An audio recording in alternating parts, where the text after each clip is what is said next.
Okay, start and stream.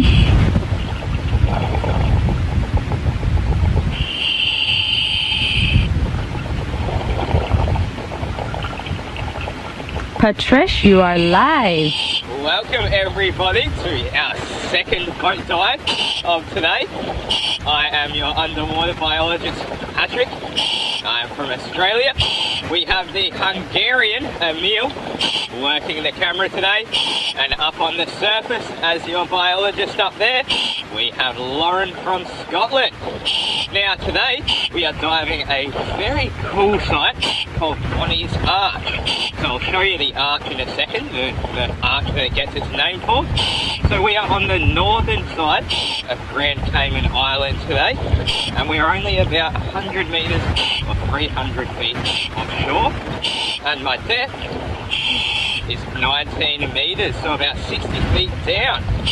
So this right here is the famous arch of Bonnie's Arch, and there is apparently a very famous nurse shark called Finn that hangs around here, so we'll be looking out for him today. Now Lauren, do you want to say hello? And let's have a look around this beautiful, colourful reef. Absolutely. Hi everyone, and welcome to our second boat dive of today. I'm so jealous of Pat. Look at all those colours we can see down there. So Pat, are you going to swim through the arch? Well, I think I could probably do that. Cable's missing. I'll at least go under it. So let's drop down underneath here. Actually, maybe Emil, you get under the arch and I'll stay at the top and make sure the cables don't hit anything. Sure, it looks so beautiful. Yeah. So, to everyone watching, just a reminder to send in your questions and of course those requests for what you would like to see. We did see some fantastic things this morning, including a green male turtle.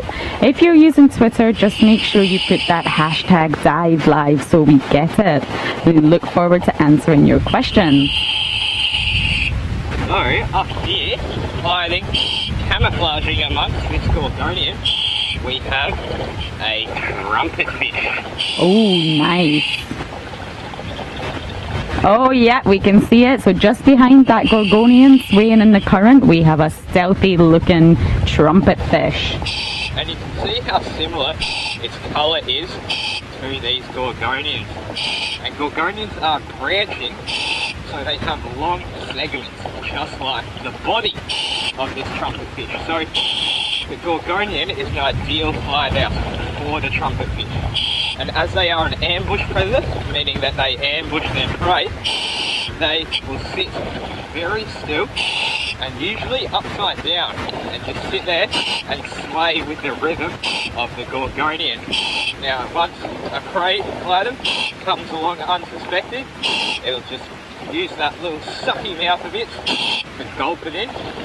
That's how they consume their prey. Yes, they are actually really good hunters, and as Pat mentioned, they ambush their prey. Stealth is their name and persistence is their game. They do not give up, and because of that unique shape of their body, not many fish see their shadows or see them coming. And as Pat mentioned, they were able to blend in really well to the gorgonian there. Well, they actually often not assist, sort of bombard other fish who are hunting on the reef and try to steal some of their catch, and they're very good at changing colours to blend in with the fish that they are hunting along with. These fish don't often like it and they get really annoyed with the trumpet fish. So we do have some requests for angelfish, Pat, and some... Very easy. I've already seen heaps. Great. I'll definitely find one of them, and I'd also like to see some juvenile angelfish. They are a lot different to the adult version, and apparently they do get a lot here. But what I want to do now is let's go for a swim and look over the top of this arch, because the diversity of coral and sponges is absolutely incredible. There are so many different types and colours. That's the main thing here, is different colours. really beautiful. Yeah, the colours are really coming out here. All the different gorgonians, sponges, corals, algae. It's beautiful. So we also have some So we do have a question on exactly how many trumpet fish species we have. We have the Atlantic trumpet fish and the blue spotted cornet fish, which is very closely related and similar to the trumpet fish. So that was from Spas. Thank you for that question. Oh, here we go. Up ahead of us, we have a queen angelfish. Whoa, and a huge trumpet fish. I've never seen one anywhere near this size before. Oh, I can see 2 queen angelfish, is that right? Yeah, 2 queen angelfish. We'll talk about them in a second. Let's just have a look at this. Oh no, they're right here, Emil. This trumpet fish here, it is about 1 metre in length. It is massive, so it's over 3 feet long. By far the biggest one I've ever seen. Oh yeah, I didn't even notice that. They are. Yes, there we go. So hanging upside down, so tail in the air and trumpet, if you like, trumpet snout hanging downwards. It looks very thick and very round as well. Yeah, it's a big one. So anyway, I just wanted to show you all that just because of the size. So Thank let's go you. back to these 2 angelfish over here. Yeah, we love angelfish here.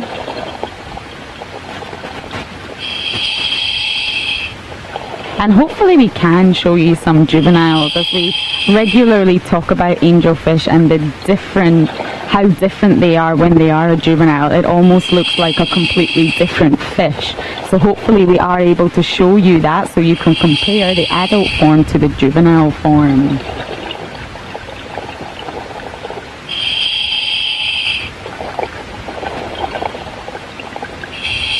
That trumpet fish is just backing up there. I love it how they hang upside down, and you are able to see that special little barb sort of right at the tip of the trumpet, if you like.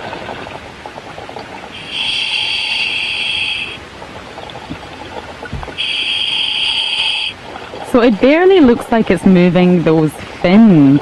This sort of dorsal and anal fin at the back there, it is moving but very, very fast, and you can see how stealthy these trumpet fish move. A lot of fish just don't see them coming.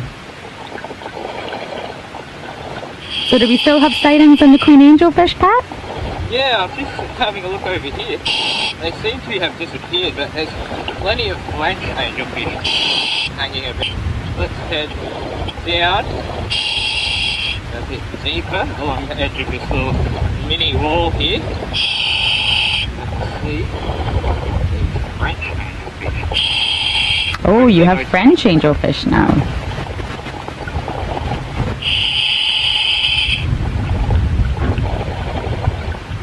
I'm just in awe of all the colours. So scenic this side. We have a little yellow-tailed damselfish there just peeking out. So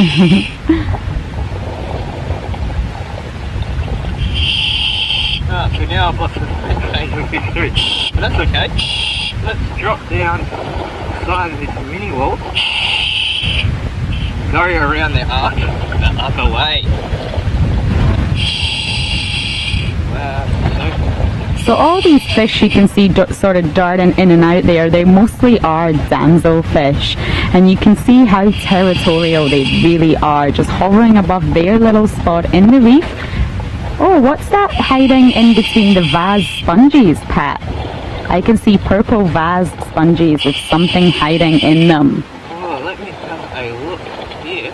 Ah, that is a gravy. Oh, is it? I can only see its little head. Yeah, so nice. Just a little gravy head poking out there. Oh, very cute. Oh, it must be quite small. It must be a juvenile. Okay, so if we come up back over there, I found these angelfish again. So they're on the other side of the arch. They're playing a little game of cat and mouse with us, I think. So Hank was just asking Pat about the turtle we saw earlier. So just to confirm for everyone, the hawksbill was a new one to the database, so that will definitely be added in as captain. And the green we need to further analyze when we're back on our computers, because I'm not 100% sure we got a good enough shot of the ID for that one. But thanks for asking. So down below us we have 2 queen angelfish. Oh, we have 2 French angelfish right here too. Oh, we've gone in the opposite. Yeah, I got the cable.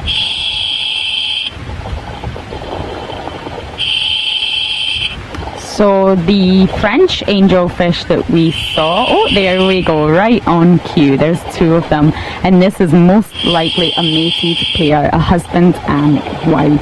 So both butterfly fish and angelfish do show monogamy throughout their lives, and they feed together and they mate together. So there is a lot of advantages to that. Oh, lovely, the angelfish just did a poop for us. And it's still going. So yes, this is most likely a mated pair, and they will stay together for life. There have been recent studies that do show the male angelfish are slightly naughty and they do sneak off to participate in group sex, but generally the mated pair will stay together for life.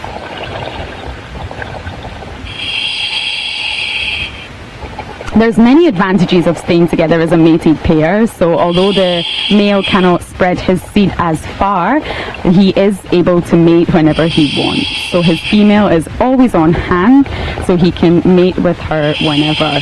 And this is maybe slightly more easier than looking after a harem of females.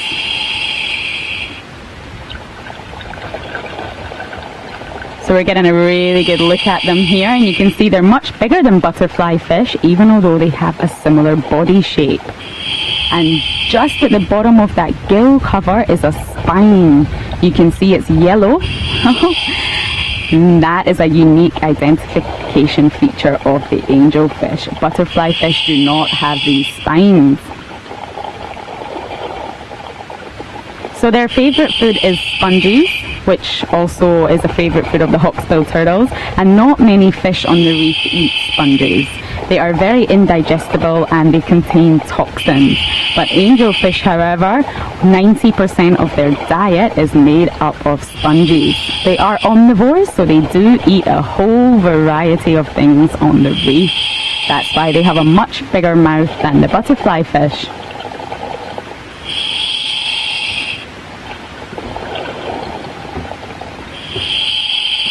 Wow, look at the color of that coral, Pat. It looks purple here.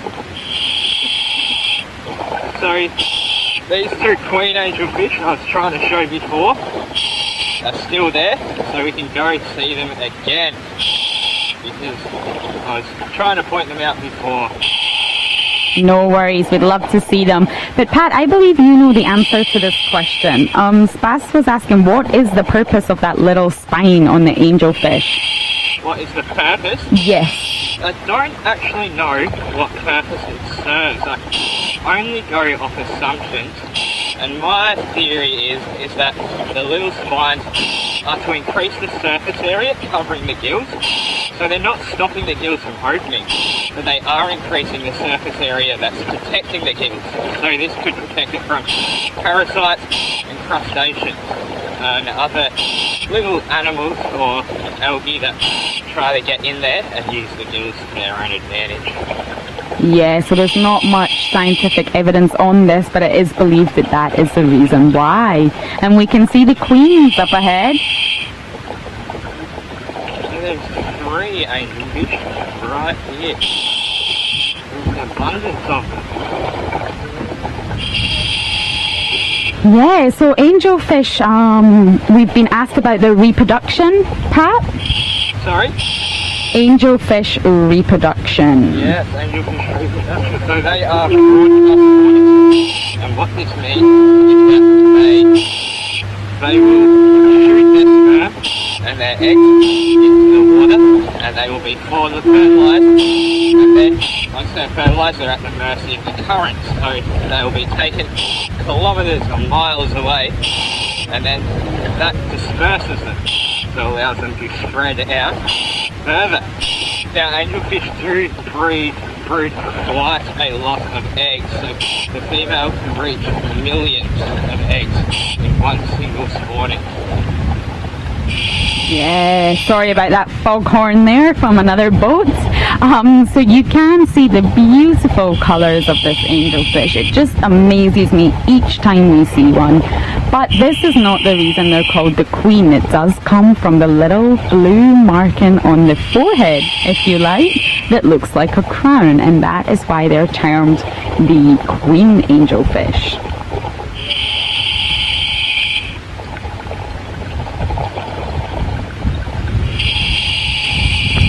Yes, lots of people are mentioning the boat horn. It was a boat horn, sorry about that. So the variety of sponges here is incredible. There's so many different types that I'm seeing right now. So I might just point a few out to you. So yes. So this orange one here, this orange one, that is a rope sponge. That's an orange rope sponge, and behind it we can see that there is a green rope sponge and a purple rope sponge and also a blue rope sponge. So that's 4 different colour variations of the one sponge all in one tiny little area. So Pat, what are sponges? So a sponge is, believe it or not, an animal. So they are a very primitive animal. Extremely primitive, one of the oldest, and they don't actually have tissues or organs. They're just a collection of cells that all work together to do a particular job. So their structure is actually pretty simple. You can see that they're lined with all of these little holes, and what they are is that's how they breathe out pretty much. So they have even smaller pores that they take water in through. And through this they will extract oxygen and food, and even if they're a female, sperm to fertilise their eggs that they hold inside of it. And then what they will do is breathe it all back out the little holes in the top, so they're essentially filtering the water. And this is great because it reduces the bacterial load heavily. Yeah, a lot of people think sponges are boring, but they are absolutely not. They are fantastic animals that look nothing like animals. And actually, this is exactly where the household sponge did come from. Long ago, they did use real sponges from the ocean in households. And Pat, James is asking, can sponges do anything to prevent them from living inside them? Well, they actually can. They don't have any, obviously, movement or space to physically defend themselves, but they can deploy chemical defences. So they quite often have deterrents or some sort of chemical defence that will prevent things from eating it, and also some things will detect it and not try to live in it. But most of the time, they are merciless and they can't do anything about it. So quite a few animals will make a sponge their home. Yeah, so can we get some close-ups on sponges, Emil? So they are real specialists at what they do. They're awesome at what they do, actually, and they strain the water of the smallest particles in order to filter feed. And they can actually remove up to 99% of all bacteria from the water. That is how good they are at filter feeding. Yes.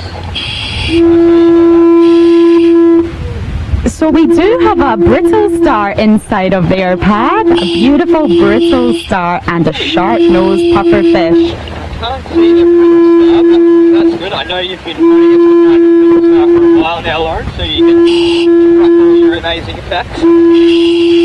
Sorry about the foghorn there. I hope everyone can hear me. Brittle stars are echinoderms, so they are related to sea stars, but they are not starfish. They are separate from starfish, but they are closely related to them. And they are made up basically of arms in this really funny looking central disc. There's actually 1,800 different species of brittle stars. Did you know that, Pat? Pat, did you know that there was that many species? No, not at all. I don't think I thought that there was a handful, really. I didn't think they came in so many forms. And we've never actually spoke about them properly on diveLIVE, so let's dive into these brittle stars. So as you can see, they have a really small disc, which is really hard, and these long, slender arms. So on these arms, on the underside, they actually have tube feet. So these tube feet, they do not have suction cups, and they're not used for locomotion like other starfish. So that's one main difference. They are used for feeding, and they can sense their environment.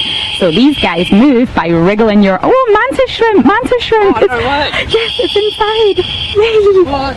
I can't see it. I'm going to try and get a look. What? This would be the first mantis shrimp we've ever had on diveLIVE. Well, it's kind of gone back inside, so let's just, you know, stay a little bit back and just... Oh, it's kicking back out again! It looks like a very small mantis shrimp. I'm not able to tell the species, but it keeps peeking out and having a look at us. So Pat, share your knowledge about mantis shrimp. Yeah, so mantis shrimps are very cool creatures. They are obviously shrimps in the decapod. So they have 10 pairs of walking legs. Now they are crustaceans, so they are covered by a hard exoskeleton. And their eyesight is sharp. They have extremely complex eyes, and so their vision is stellar. Now, they have also some very cool defense mechanisms as well, so like arms. And they can use these to punch or prey on them, or with something that's attacking them. And it is incredible how strong this punch is. It's coming back out, it's coming back out. Yeah, there we go. It is bright greeny yellow in colour. So let's stay on it. This is a fantastic sighting. Pat, you can share all your knowledge. It keeps coming out and popping back in again. That's cool. So is it... I haven't actually got a visual on it yet. Is it living inside the hole of the sponge? It's living down right directly below the brittle star, and it knows we're here, and it just keeps on peeking out and peeking back in again. That's cute. So they are burrowing organisms, and usually make their burrows in sand, but they can also choose little hiding places amongst this sponge. So we got your crustacean there. We do have a hermit crab here, but there's lots of questions coming in about the mantis shrimp. Are we able to stay on it? Yes. I'm not sure that this sponge though, this is quite a productive little sponge. Oh, it is. You can see in here, there is a hermit crab.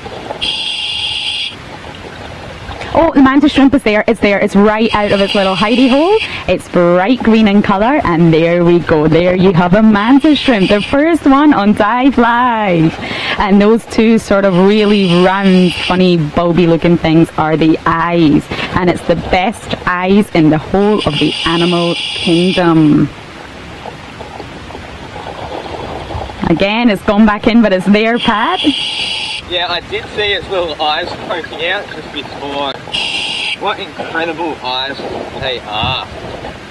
They are. They think, depending on the species, I'm going to try and check what one this might be, they can have between 12 to 16 different photoreceptors. Now, just to put that into context, humans have 3. So you can imagine the huge... Oh, there we go. Oh, it's coming right out. So I'm just going to have a look for the species. Oh wow, James, there's your crustacean. And it's really funny that they're called mantis shrimps because they're not mantises, obviously, and they're not shrimps either. They are stomatopods. Oh, we've got a huge variety of mantis shrimps here. So because of the green colour, I'll wait till I get a better look at it before I make an identification. Are you going to try and identify it, Lauren? I was, but we're not getting a full look at it. Do you have any ideas? Oh, there we go. I see it come out now. Yeah, it keeps coming out and having a little look and going back inside. Now this, whatever species it is a small one. So some mantis shrimp in some parts of the world can get much larger. So you can imagine, they look pretty weird. See those big eyes and the way that they're shaped. When they reach bigger form, they look very, what's the word, kind of majestic, the way they float along the ocean floor. There we go, it came back out again. And one of the most amazing things about mantis shrimps, they look so docile and sweet. Oh, it's crawling around now. But actually, they are classified by murder method, if you like. They're classified either smashing or spearing. So you have different types of mantis shrimps, and the smashing ones actually have the fastest limb movement in the whole of the animal kingdom. They can actually move little appendages called the dactyl clubs, which I'll hopefully be able to point out for you, fast enough to boil water and literally split fingers to the bone. They can move at 50 miles per hour, which is faster than a bullet, they say. So even if you were very close to the shrimp, really, really close, it could literally smash through your diving mask. That is incredible, just how powerful such a small organism can be. Definitely not one that I would want to be messing with. Yeah, there can actually be around 500, I think it's 550 different species. And the spearing one, so I'm not sure which one this is, I'm not going to guess, it's either smashing or spearing. The spearing is not as effective as the smashing, but they use these spears, which are sharp appendages on the front of the body, to actually harpoon their prey. So it's about 10 times slower, but obviously the threat of death is still massively intimidating. So these little guys are really, really big and effective predators in the ocean. So I could be wrong, but I do think this is the dark mantis shrimp. Dark mantis shrimp? Yep, and it can actually grow up to about almost 3 inches. Would you say it's about that size, Pat? Yeah, I would say this one is actually, yeah, about 3 inches, so about 7 or 8 centimeters long. I'll just see if I can get a better look at it, double check that. Oh no, it seems to be hiding it away, but no worries. So Simone would be very jealous that she is not here right now, because they are her favourite animal ever. Yeah, so this little mantis shrimp is designated and allocated for Simone. So there is a lot of questions on the chat right now. So it is Lauren on the surface. Simone did have to leave the team for medical reasons. So what a great find! What an awesome find. Pat and I have been waiting for a mantis shrimp, haven't we? We have. It's been almost as elusive and sought after as the octopus has been.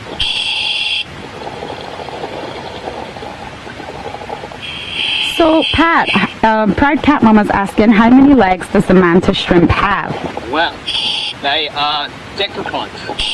And what a decapod is a crustacean with 10 walking legs.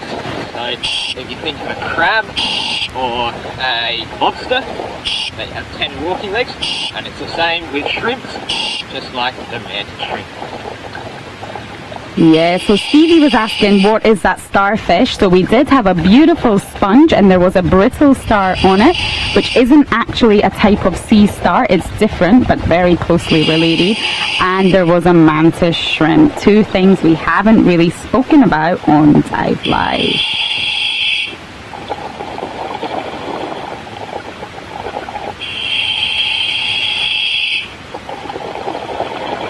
So what will we find next? Yeah, this is really good. This really just shows the benefits of getting out to a new dive site.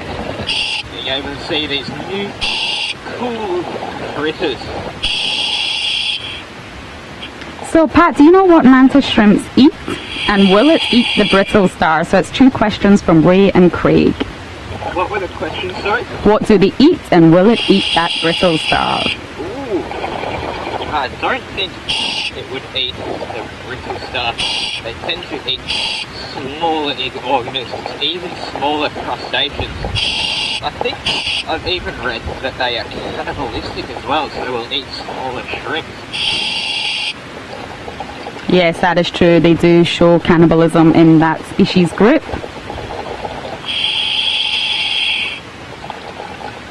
So I do not believe they would eat that brittle star, or else the brittle star better find somewhere else to rest. Oh, look at that black. Is that a sponge? Wow. All the different formations we're seeing. Yeah, I've actually never seen a sponge that looks like this before. Really interesting cut it has here. Yeah, is it black or orange? Or brown? I think it's brown. Is that right, Pat? Sorry? It's brown? Yeah, I would say black. Yeah, kind of like a charcoal. I would say charcoal if I had to put a colour on it.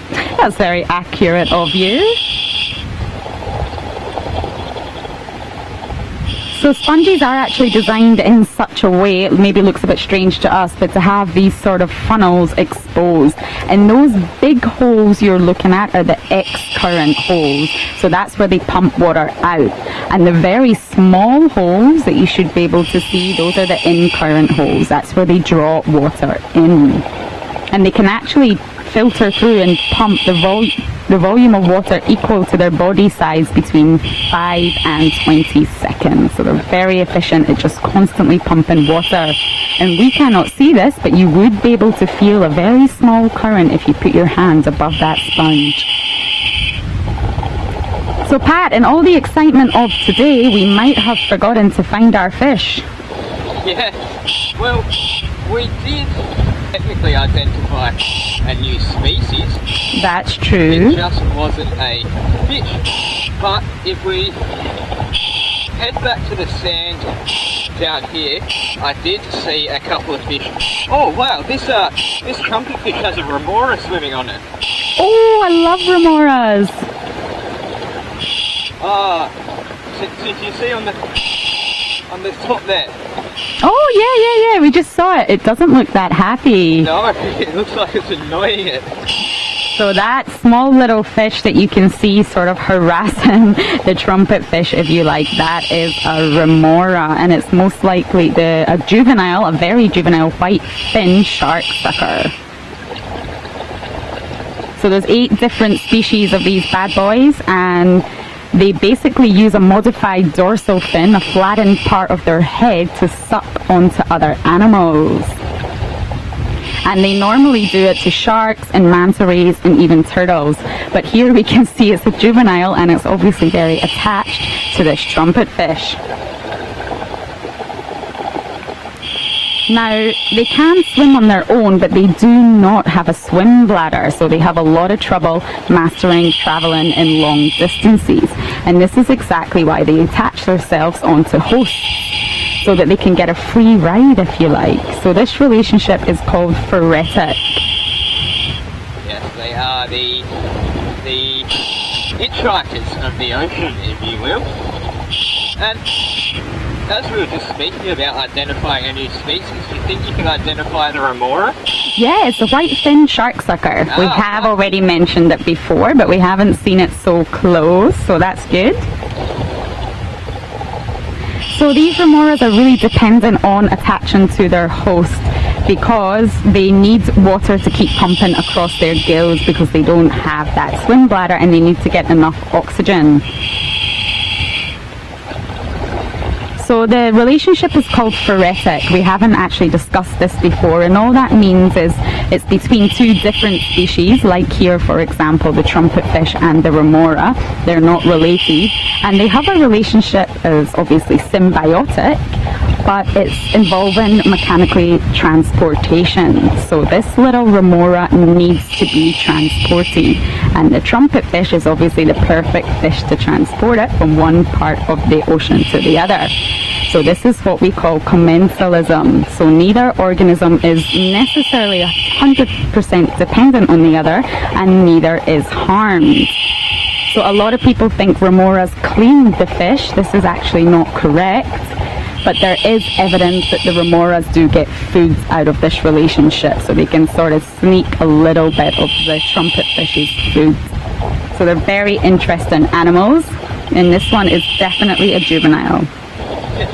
And it doesn't seem to be able to find a good spot to attach to. It's kind of just swimming all over the body. It just looks like it's just annoying the trumpet fish, really. It most likely is, and they don't feed on blood fast. They're not. They're just hitching a ride. So that modified dorsal fin is like a suction cup, and it will just suck itself onto this fish and just go along for the free ride.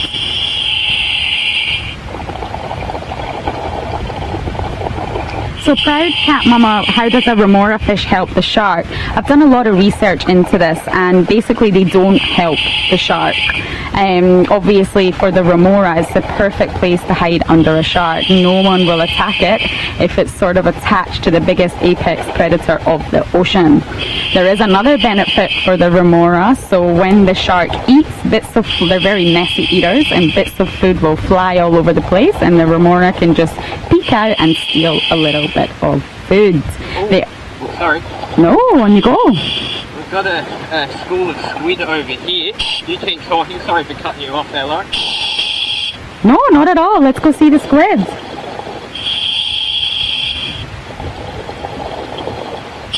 Wow, this is quite a large group. There's, yeah, whoa. The closer I get, the more I see. Well, there's heaps of it.